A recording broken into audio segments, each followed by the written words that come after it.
So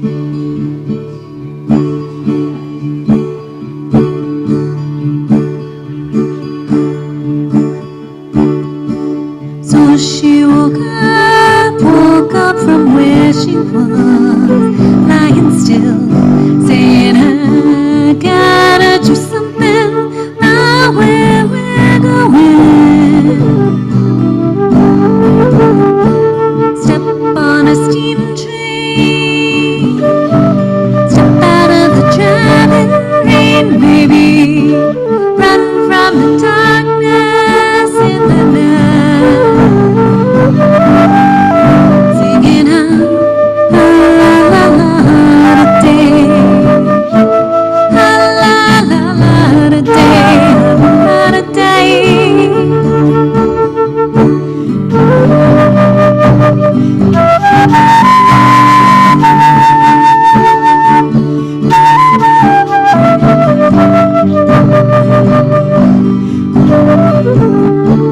Sweet the sand, bitter the taste in my mouth.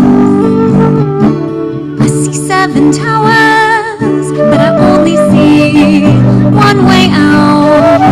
You gotta cry without weeping, talk without speaking, scream without raising your voice. You know I took the poison from the poison stream, and I floated out of here, singing la la la la day, la la la la day, la day.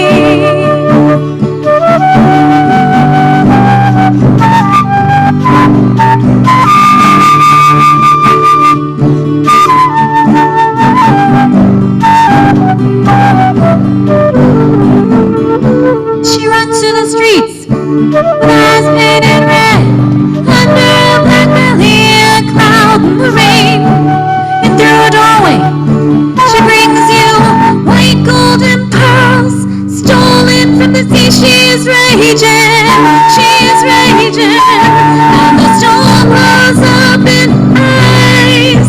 She will suffer the needle chill. She's running to stand still.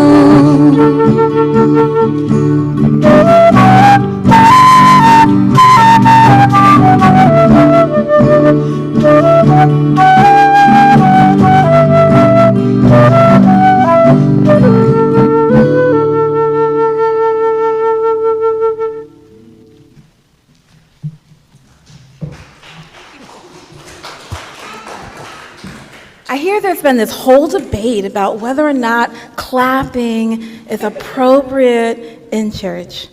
I'm going to let you be moved by whatever your hands would like for you to do. I'm also hearing myself come back from my computer, so I'm going to do something about that. Can you hear myself echoed? No. Groovy.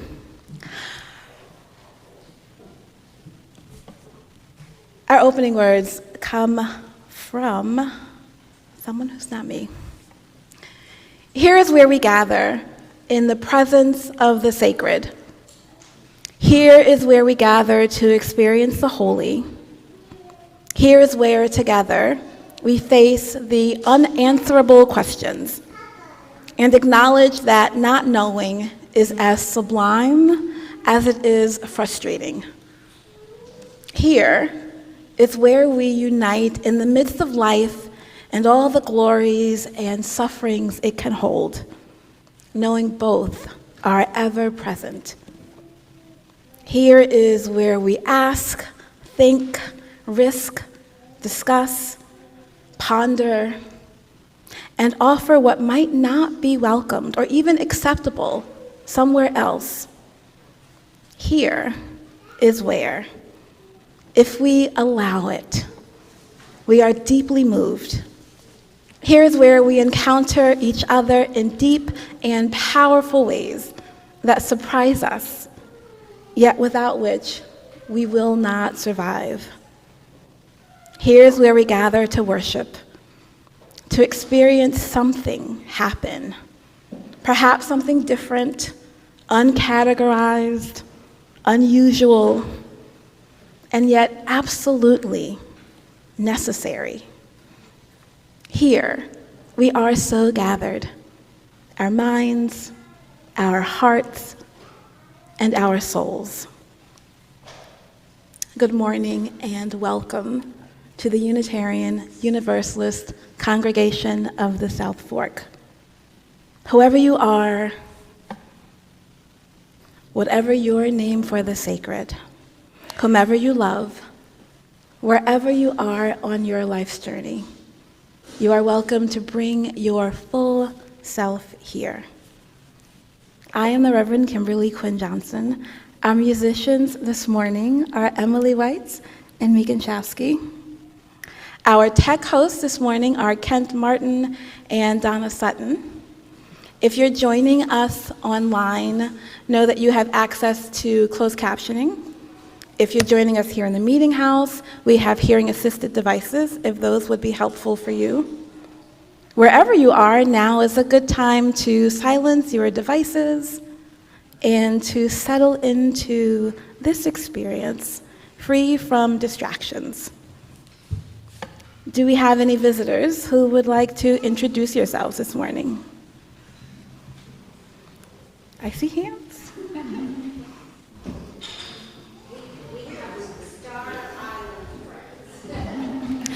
Star Island Friends.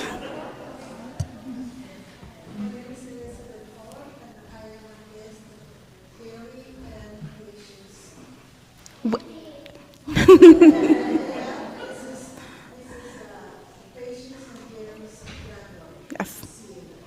So Elizabeth? Elizabeth, welcome. Elizabeth is a guest of Jerry and Patience and Sienna. Welcome. And because we can't see you, but we know you are there, do we have any folks on Zoom joining us who'd like to introduce yourselves?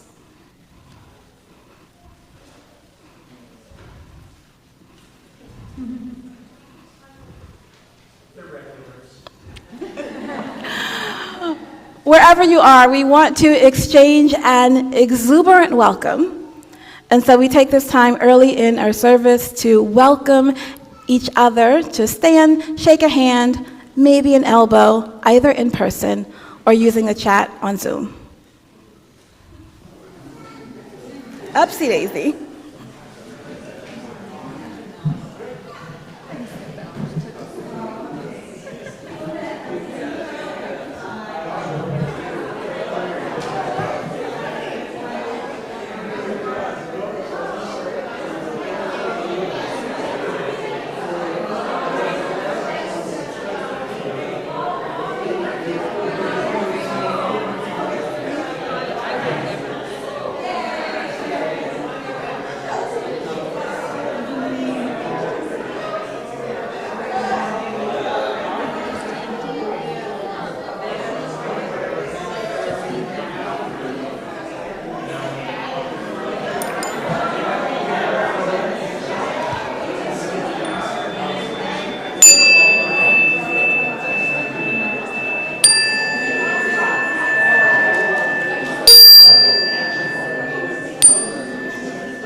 I think my voice might be more commanding than our gentle chime, so I'm going to begin talking as we settle back into our seats. I did say an exuberant welcome.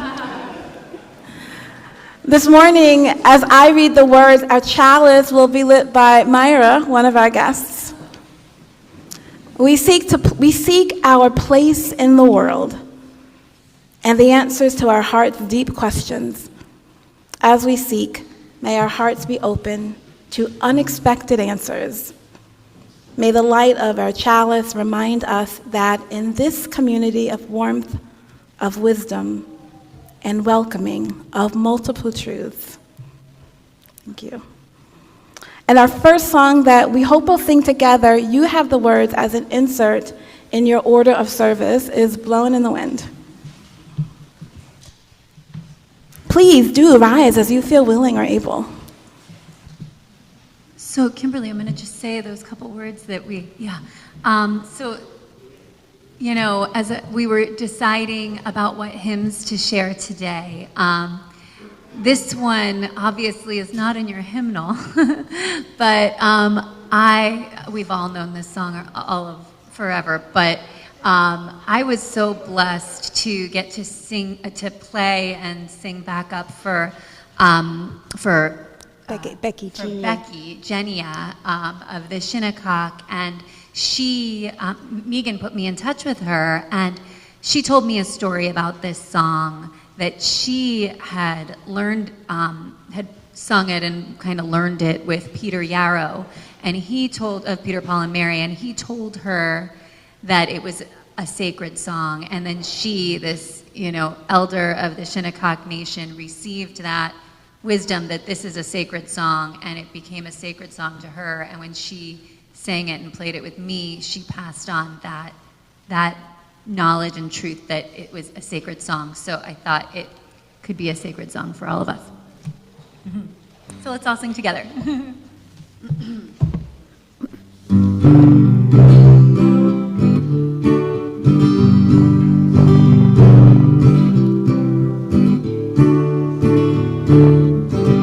How many roads must a man walk down before you can call him a man?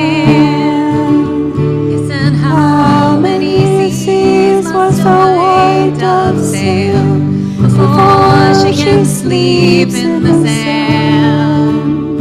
Yes, and How many times must the cannonballs fly before they're forever banned?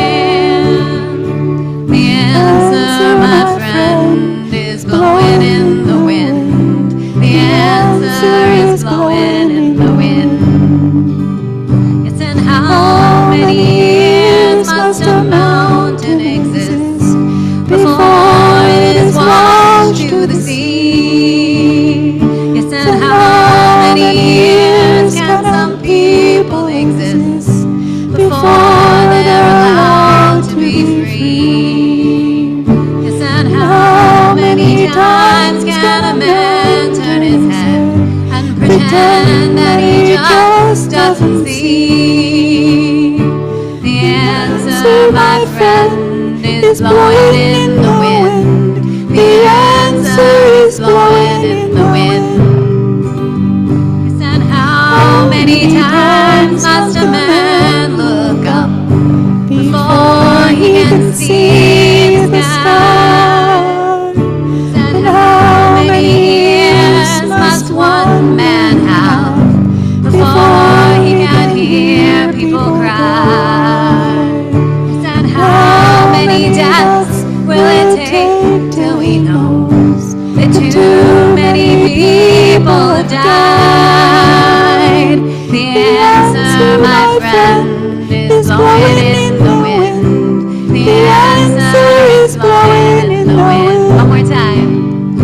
The answer, my friend, is blowing in the wind. The answer is blowing in the wind. Thank you.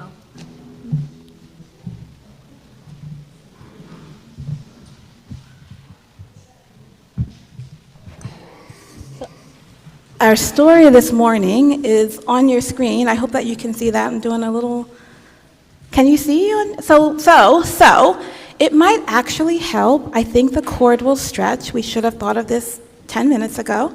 If we can move that screen to be a little more central for this. Watch the cord and the plant.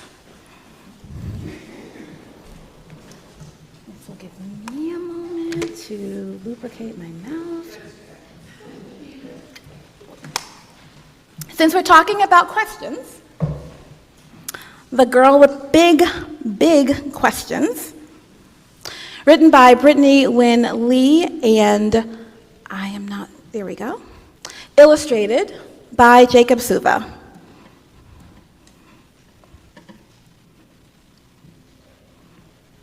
Sort of. There we go. There once was a girl with twinkling eyes and a very curious mind. The girl was always asking questions whose answers weren't easy to find. The world is so very interesting. She wanted to learn all she could, from what makes a plane stay in the sky to what makes each person good. Her days were filled with adventures galore, since her mind was so full of wonder. How long can a turtle stay in its shell? Why does lightning come before thunder? Why can't people live on the moon? What happens to stars when they fall? When will you let me stay up all night? Why even have bedtime at all? What does the dog do while I'm at school? Hey, how does the world made? And why do we have hearts that can feel hurt and upset and afraid? Could I fly if I got a good running start? The nearest volcano is where? Are monsters real? What's Spanish for blue? Is it okay to cut my own hair? From the moment she opened her eyes for the day to the time she was tucked into bed, she'd ask and ask and ask and ask every question that popped in her head. At first, her neighbors, teachers, and friends tried to answer her wonder-filled mind. But after a while, their encouraging smiles were replaced by the rolling of eyes. She noticed her questions were making them tense. And one day, her class hit their limit. After she asked a dozen things about clouds, the class hollered, "Please stop, just quit it." Embarrassed, the girl tried to quiet her thoughts and not raise a voice so curious, so that no one would be too uncomfortable, or even worse, furious. But one day, she found the nest of a bird built low and exposed near the ground. Why would a nest not be in a tree? She wondered, and then looked around. She was all by herself with no one to ask, so she ran to the library shelves. She read about cities and the lack of safe places for birds to build nests for themselves. Like hunting for treasure, she searched and learned more answers that made her frown.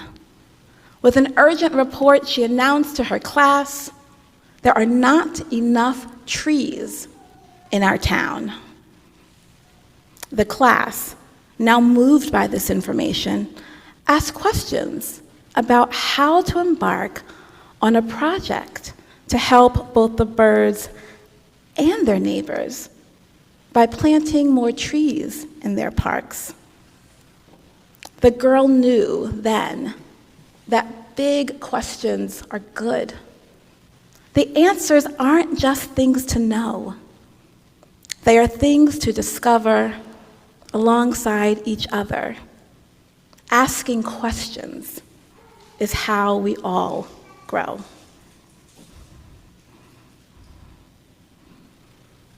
As you ask your questions, may your roots grow deep. May your branches spread far.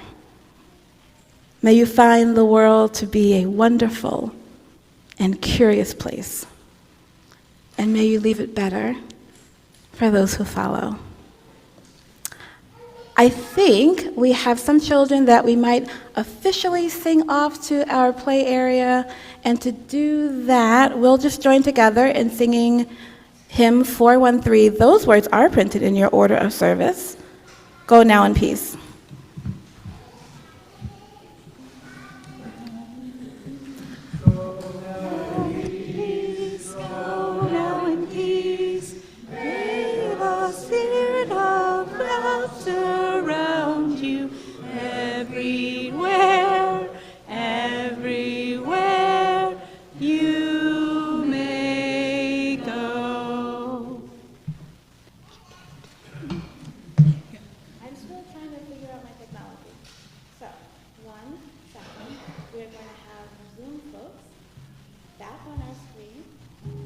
Zoom back on our screen? You can't hear me. Do we have Zoom back on our screen? We have our children where they most want to be. Children are always welcome in this sanctuary with their bodies and even their fidgets. Now is the time, though, that I will help us, encourage us to settle in for this period of meditation. And so the invitation is to settle yourself comfortably in your body.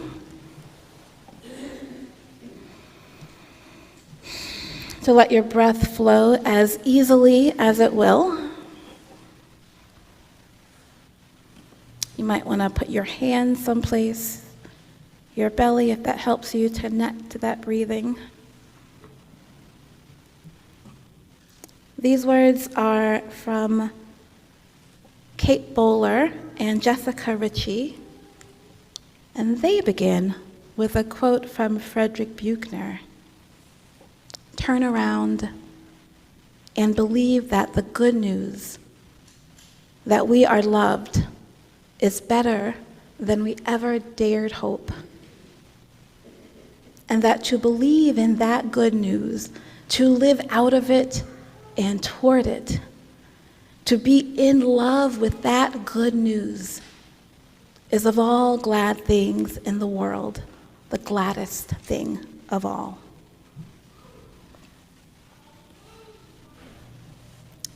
Blessed are you, the strange duck,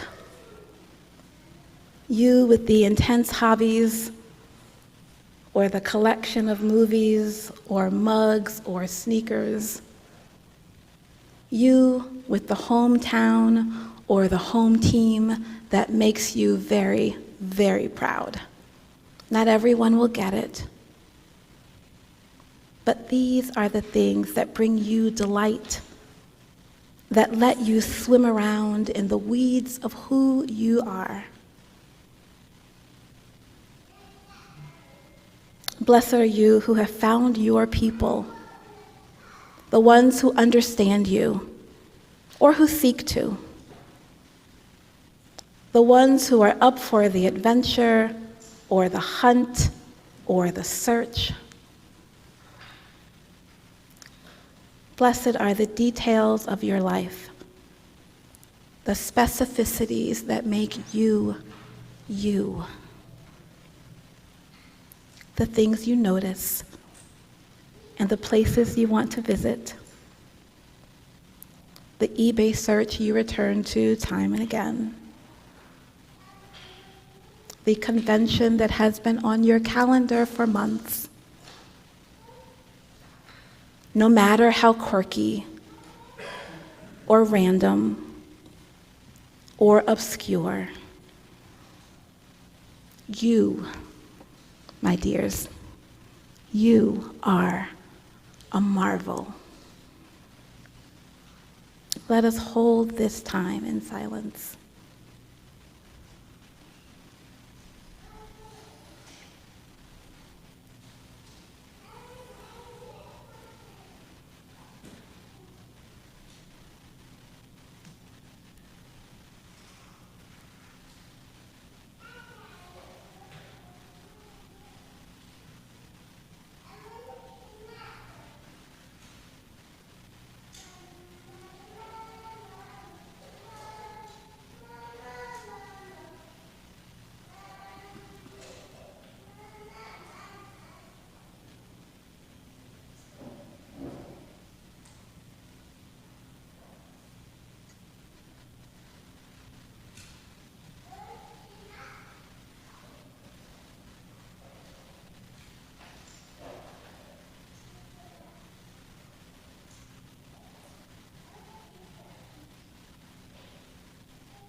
So we'll practice from week to week a little stillness.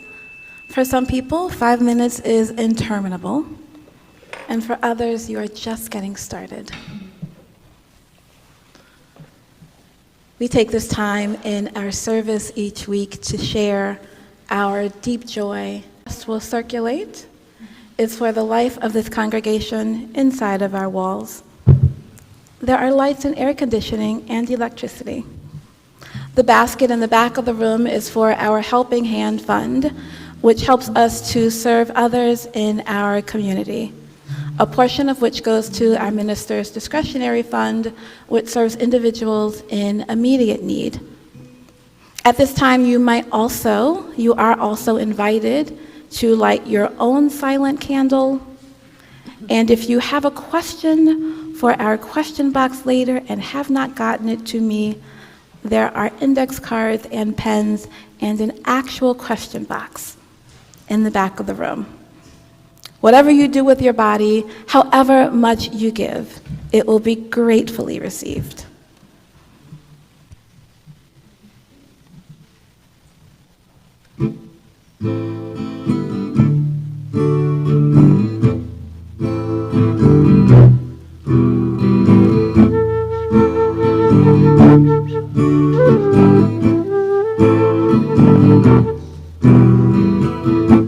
I was light, I was free. My train sped west, so gratefully. A man he hummed outside a store, long boarded up, he's 44.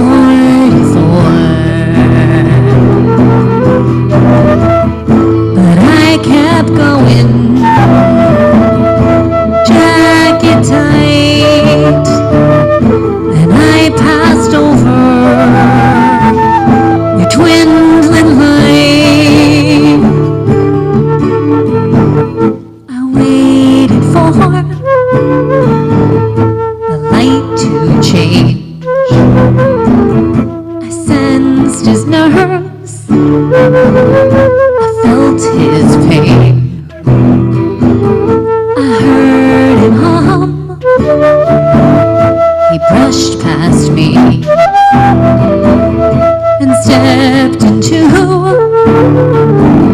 the screaming street.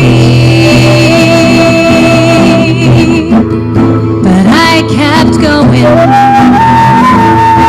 jacket tight, and I passed over a dwindling light. And I wanted to help you, but the armor around me had blocked my own light.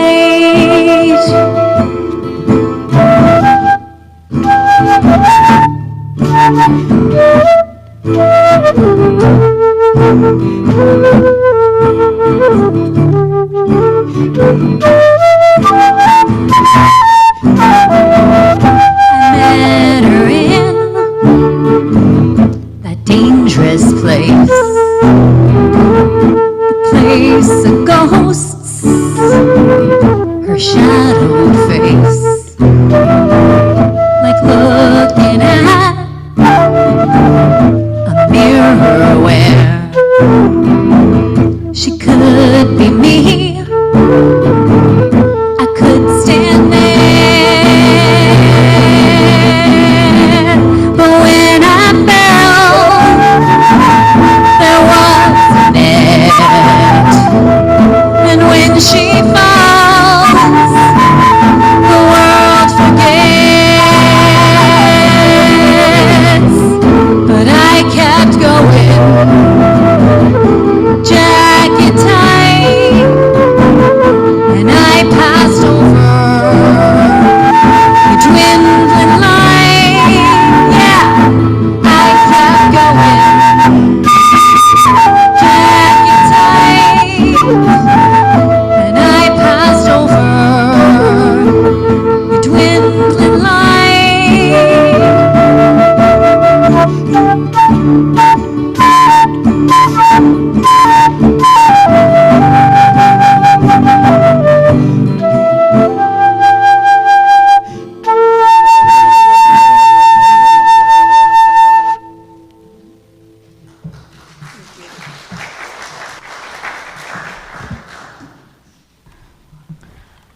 you may have noticed I'm trying a different microphone to give me a little bit more portability. I think it's taking a moment to catch up.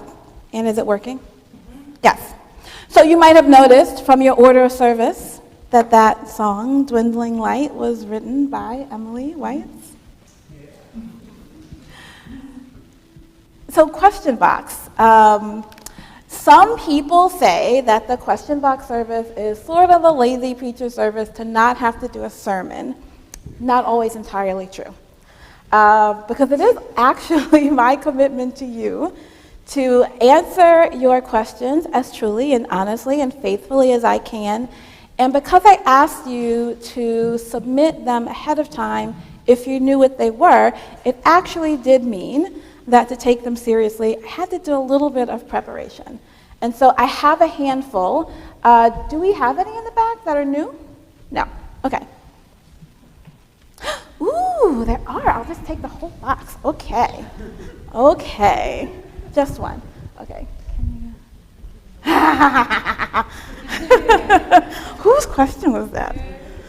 Okay. So I'm going to take them mostly in the order that I received them, but a couple of them match or relate, so I'll switch around. But the very first one was from Myrna, who is where? Okay. So Myrna's question, do you want to come up and, do you remember your question? Do you want to ask it yourself? I said, do you remember your question? Do you want to ask it yourself, or do you want me to read it? Let's get your microphone.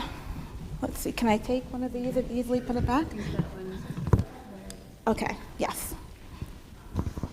I asked you if you are comfortable in the role you have now in this all-white congregation. And secondly, I asked this question because I feel uncomfortable living in the Hamptons.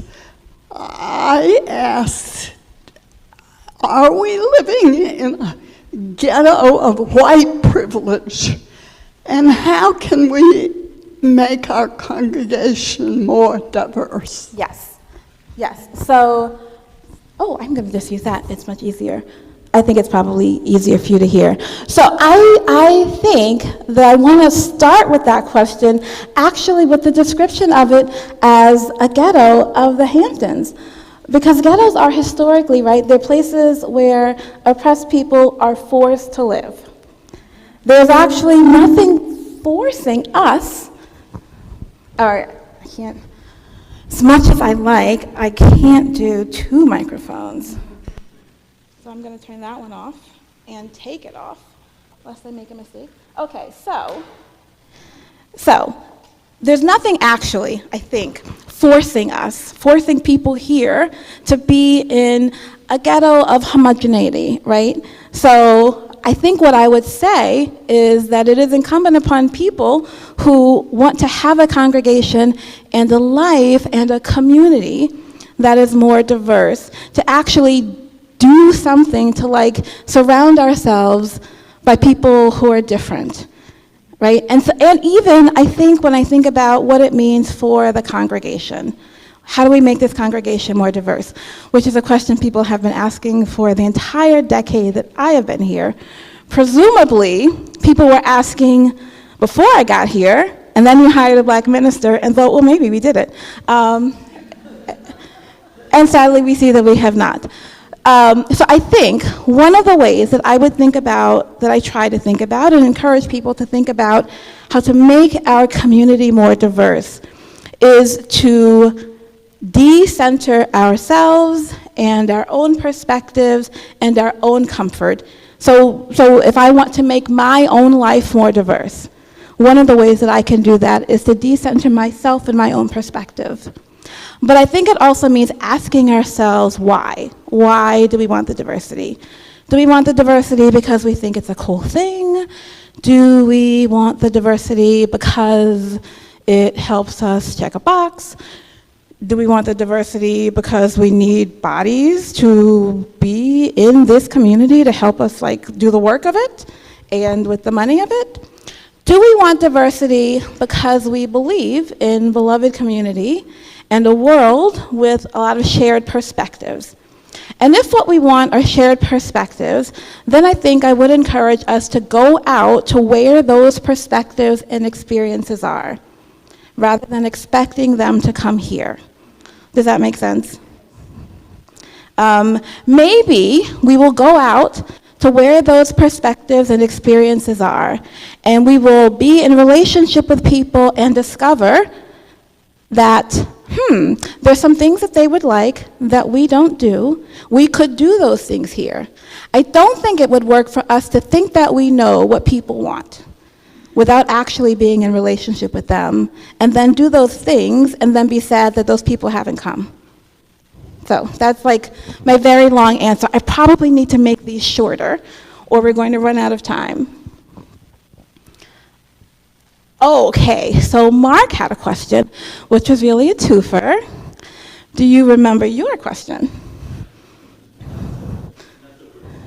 Okay, so Mark's question is, what was the hardest moment learning to lead a white congregation? What was the most gratifying moment learning to lead a white congregation? So, I don't know that I would say that leading a white congregation in and of itself is gratifying. I do think that being a minister is tremendously gratifying.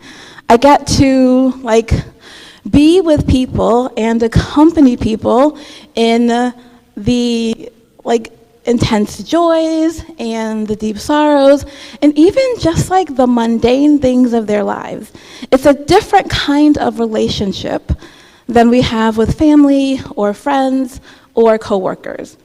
Not everybody enters into that kind of relationship with me, but for those that do, it's really amazing. I think the challenging part of being a Black leader in a white congregation, and this actually was a thing that I grappled with before becoming a minister, is the projection. So before becoming a minister, my major volunteer work in my congregation was with the youth group. And so I really had to think about, especially given, this country's history with race and gender, and this particular idea of the Black mammy, right, who cares for white children. I had to grapple with what it meant for me to be a Black woman caring for this congregation of white children. And when I was making the decision to become a minister, that question just gets bigger and on a bigger scale. My job as a minister is as a caretaker. And so what does it mean? What does it mean for me as a Black woman to be a caretaker for a congregation of white people? If I'm going to be a Unitarian Universalist minister, this is going to be what my work is. So it's just a question that I come to all the time. It never goes away. I do frequently enough, but it's not always top of mind, ask myself if this is the best and most faithful use of my time and my talent. I'm still here, so that answers. But I do also, in addition to working in a congregation, I volunteer with groups like BLUE, Black Unitarian Universalist, or DRUM, Diverse Revolutionary Unitarian Universalist Multicultural Ministries, or THRIVE, which works with Unitarian Universalist Youth of Color. It's also, though, why I work with groups like the Women's Federation or Class Conversations. So it's challenging because people project things on me, because I am never sure if this is the best use of my time, and so I actively expand the group of people who I am working and serving with. And I'm still here. So our next question was from Hillary, who I can't tell if Hillary is joining us online. They are not there right now, so I will ask it. What is your role as minister? So, my short, jokey answer is that my role as minister, I might move this over so it's less blocky, is chief cook and bottle washer, which basically means I do a little bit of everything. I think most people would understand my role to be spiritual leader. I would also add to that like moral and ethical. So it's my job to sort of help us figure out what is sort of the spiritual path that we want to be on, and then help us to be on that path. Mostly, I think people see that happening through worship. It also happens through things like religious education for both youth and adults, through the kind of prophetic witness that I participate and lead in. But then also, and this would be different if this were a larger congregation, part of my role is religious education. Part of my role is administrative, so like figuring out the Zoom and the constant contact, going down to the basement when the internet is out. Usually I'm not fixing those things, but I'm finding the person who will fix those things, which is often now Jerry. Some of it is pastoral care and presence, right? It's that accompanying people when they're having milestones or sadness, like illness or death or joys, or even when there are transitions or big questions that folks are trying to figure out. So those are sort of like a large scope of what the job is. Oh, and also, it is representing this congregation in the community. So, what else? You asked me a question last night. Do you want to ask it today, Myra? Oh, here. It was a two-part question that was like bigger. It was more like a meta question, which is what do we mean actually by the word faith, and what is faith formation as work? I like the big questions. So I think I might try to pull them together. So faith formation, sometimes here, probably as much as faith formation, I use the term spiritual development or spiritual growth. And so for me, what that is, or what I would say faith or spirituality is figuring out what are our deeply held values, and for each person as an individual, but also for a community. What are our deeply held values? What matters most? What gives life meaning? That's like the faith part of it. And then the development part is then how do we deepen in our understanding of that? So a question that I like, or a way that I like to think about it, is to help figure out, or help to connect to myself, or to help each of you connect to yourselves deeply and truly and authentically, and simultaneously connect to something larger and grander than yourselves. How are we connecting deeply to ourselves and at the same time to something larger than ourselves? And so the formation or development part is just the continual doing of that, right? That we're never fully formed. We're always forming, we're always growing, we're always deepening, hopefully. I mean, if you're coming here and you're not, then I'm probably not doing a good job. Oh, Carolyn, you had a question. Do you remember, or do you want me to read it? Okay. Carolyn would like to hear about my travels over these past months. I've been on sabbatical, and if I visited any UU congregations. And so here is where I am going to, Sue also asked this question, but slightly differently. And so somebody asked me to sing Route 66, the Route 66 song, because part of my travels was along Route 66, so. And this was my travel bottle. So, so the travel part of it was that I drove around the country. I have some numbers for you. So I drove around the country. I drove 10,500 miles. I was on the road for 9 weeks. I went through 29 states, 15 major-ish rivers, 18 national parks, plus a handful of other sites that aren't officially national parks, like the Crazy Horse Monument. And of course, for me, Route 66. I also got to visit all of my siblings and my parents and an uncle and a great aunt. And one Unitarian Universalist congregation. It wasn't entirely on my plan, but I got to be a part of a friend's ordination at All Souls Indianapolis, in Indianapolis, Indiana. So yeah, so does anybody know the Route 66 song? You're gonna make me sing it by myself. You know it, do you wanna sing it with me? Can I get you? Yeah, can I give you the microphone and I'll have to sing it without them? Okay, so I do say if you can talk, you can sing. So I'm gonna sing it, I'm not a professional. Okay. If you ever plan to motor west, travel my way, take the highway, that's the best. Get your kicks on Route 66. Here's the fun part. It winds from Chicago to LA.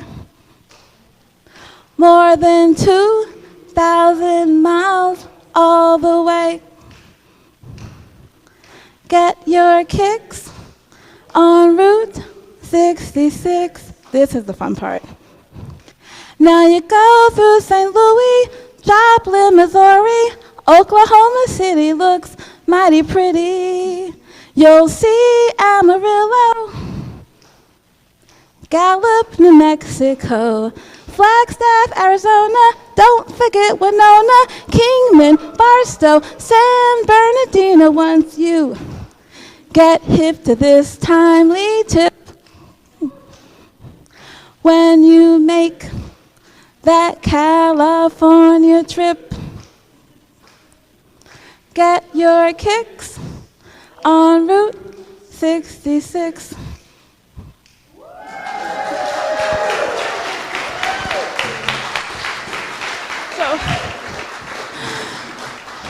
I did indeed get my kicks on Route 66. I drove through each of those cities. I found out in Barstow that I needed a new set of tires. I was, somebody called the cops on me in Amarillo, Texas. That's a much longer story. And in addition to my trip, I also, sort of time here, I resumed my tap dancing lessons. I resumed my yoga practice. I started learning Tai Chi, and I also took up spin at the YMCA. And so Sue's addition, though, was what was the impact of the trip? A lot of it was just time in my own head with my own thoughts. It was time that I could pay attention to the news and the troubles of the world, but not have to do anything about it. And so I posted about this a little bit on Facebook. I think my overarching lesson, there would be times when I'd be on these roads that were just like really steep or narrow, and there's hairpin turns, and it's really scary, and there's no guardrail. And I really did wonder, am I gonna die on this road, right? Is somebody gonna find my body like off the side of a cliff? But I'm on it, and it's too narrow to turn around, and so like literally, the only thing I can do is to just keep going. And so that is just a lesson for me for the trip. It is a lesson for me in life. I am sometimes on these roads. I don't want to be here. I wish I had known it would be like this. I would have made a different choice. But here I am now, and the only thing I can do is just keep going.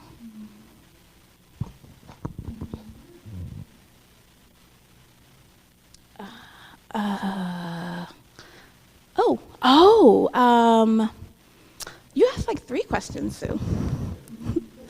How does it feel to be selected a leader of the UUA? So this actually is a thing that I'm very proud of.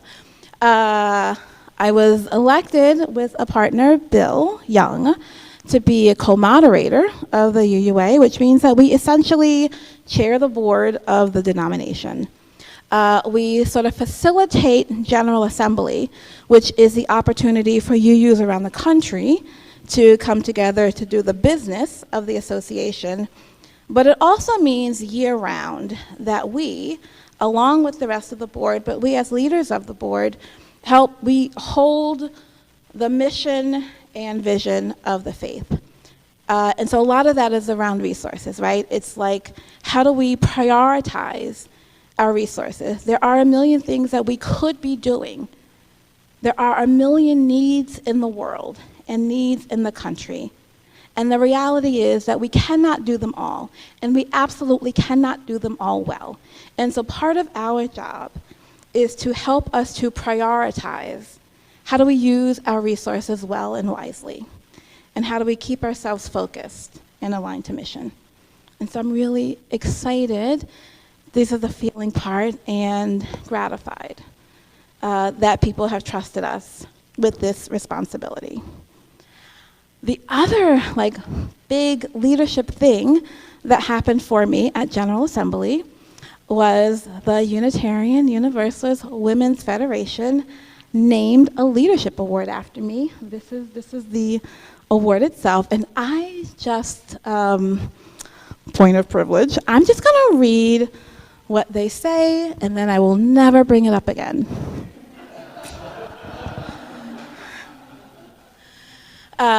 We are proud to announce the Kimberly Johnson Leadership Award, honoring Unitarian Universalist women who lead with courage, vision, and lasting impact in the fight for gender justice. This award honors Rev Kimberly Johnson, who has served on the boards of the UU Women's Federation, UU Service Committee, Black Lives of Unitarian Universalism, St. Lawrence Foundation for Theological Education, New York UU Justice, Long Island Area Council of UU Congregations, and UU Class Conversations.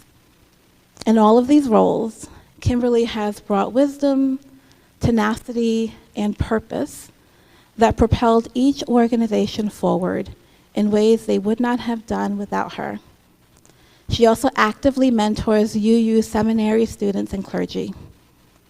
Recipients embody her legacy of wisdom, purpose, and unwavering commitment to mentoring and gender justice.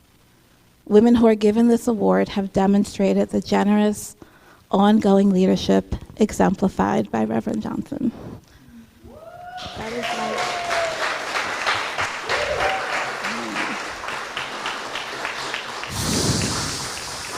so honored. I am so honored. And so the last question that I have, and I'm here all day, but we're rolling towards the end. We're rolling past the end. Monica asked, where are you? Do you remember, or do you want me to? Okay. Monica asks, what one word, either an adjective or a noun, best describes you? Can I tell what yours is? Mine is explorer. Can't wait to hear your answer. So, this actually is hard. In 2020, I began this practice of having a word of the year that I would try to be like my focus word for the year. Some years like better than others. So in 2020, my word was intentional. In 2021, it was explore. 2022, possibility. 2023, progress. 2024, commitment.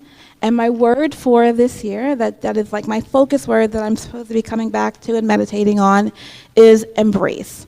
So my word for the year is embrace. But I think like long term, the words that I would use is somewhere like in the area of like hardworking or dedication or commitment. I am, I'm pretty smart and clever and wise. Yes, all of those things. I am never going to be the smartest or wisest person in the room. I am, though, very hardworking, very committed, and very dedicated. And so I just will stick with the thing. And I don't need to be the smartest person. I'm going to be the person who stays there until it's done. I hope. So that's the last of the questions that I have.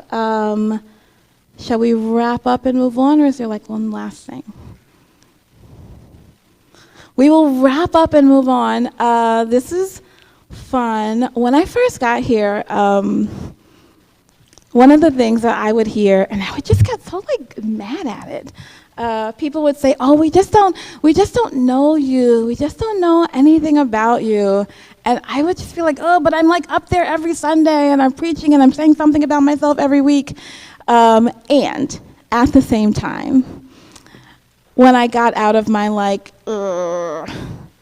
it is true that I'm private and I'm a little guarded, and I keep to myself. And if I were going to use a professional word that sounded good, I would say I'm well boundaried.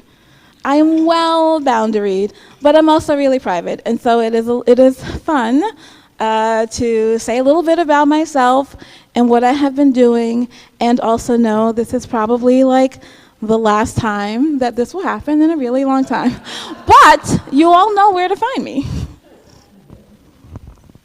I'm returning now as we wrap up and end our worship service to take the focus totally away from me.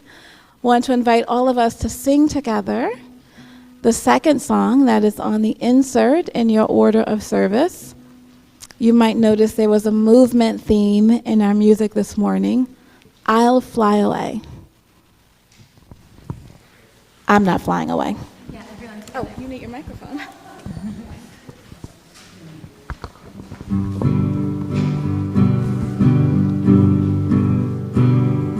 One morning when this life is over, I'll fly away to that home on God's celestial shore. I'll fly away, fly away, fly away, oh glory, I'll fly away in morning when I die. Hallelujah, by and by, I'll fly away. Oh, how glad and happy when we meet. I'll fly away to the pleasant shelters of my feet. I'll fly away.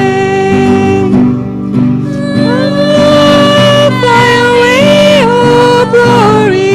I'll fly away when I die. Hallelujah, by and by, I'll fly away. Just a few more breaths and then I'll fly away to that home where just never been. I'll fly away. I'll fly away, oh glory. I'll fly away in the morning when I die. Hallelujah, by and by, I'll fly away.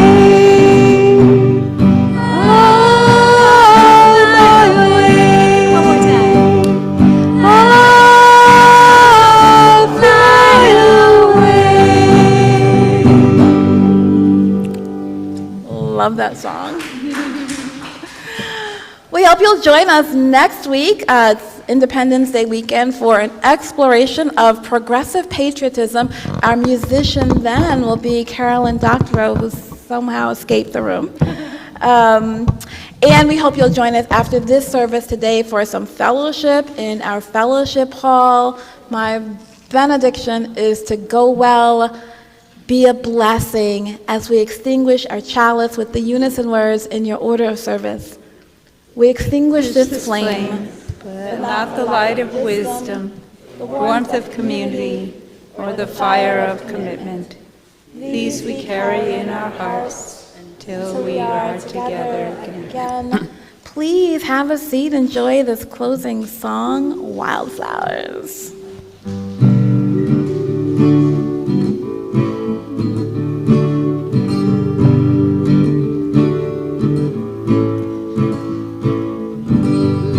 You belong among the wildflowers. You belong in a boat out at sea. You wait till off the hours. You belong somewhere you feel free. Run away, go find a lover.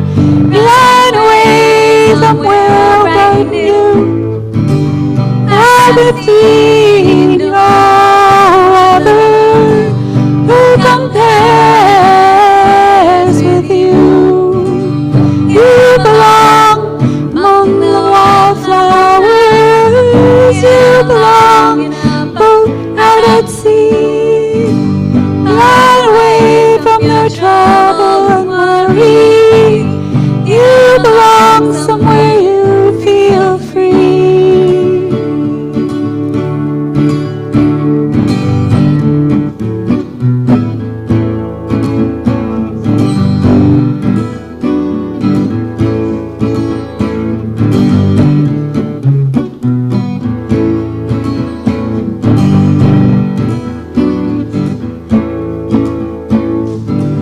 Run away, go find a lover.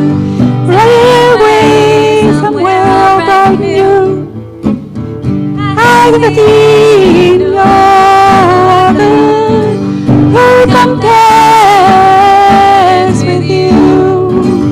You belong among the wildflowers. You belong boat out at sea. You wait, trouble and worry. You belong somewhere you feel free. You belong somewhere you feel free.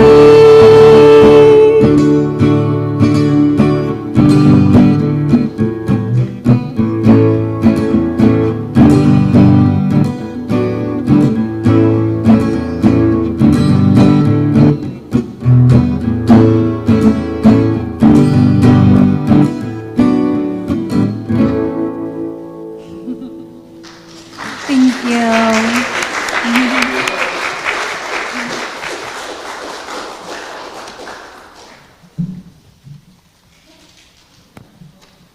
You're free.